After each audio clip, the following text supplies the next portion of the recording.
সাদুল্লাপুরের পাঠান বাজারে মানিক দর্জি ও রিয়াজের সমর্থনে উঠান বৈঠক।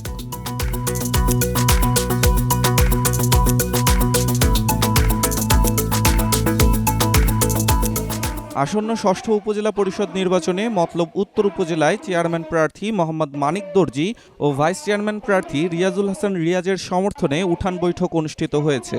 সোমবার সন্ধ্যায় পাঠানবাজার আবেদিয়া উচ্চ বিদ্যালয় মাঠে এই বৈঠক অনুষ্ঠিত হয়।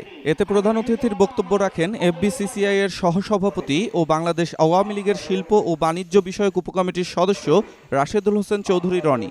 বিশেষ অতিথির বক্তব্য প্রদান করেন চেয়ারম্যান প্রার্থী মোহাম্মদ মানিক দর্জি, ভাইস চেয়ারম্যান প্রার্থী রিয়াজুল হাসান রিয়াজ ও উপজেলা আওয়ামী লীগের যুগ্ম সাধারণ সম্পাদক আইয়ুব আলী গাজী।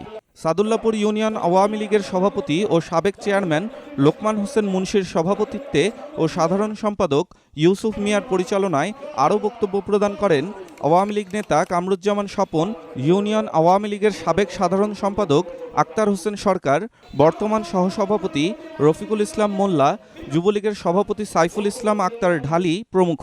বক্তারা আগামী 8ই মে চেয়ারম্যান প্রার্থী মোহাম্মদ মানিক দর্জি ও ভাইস চেয়ারম্যান প্রার্থী রিয়াজুল হাসান রিয়াজকে বিজয়ী করার আহ্বান জানান। এ সময় প্রার্থীরা সবার কাছে ভোট ও দোয়া চান।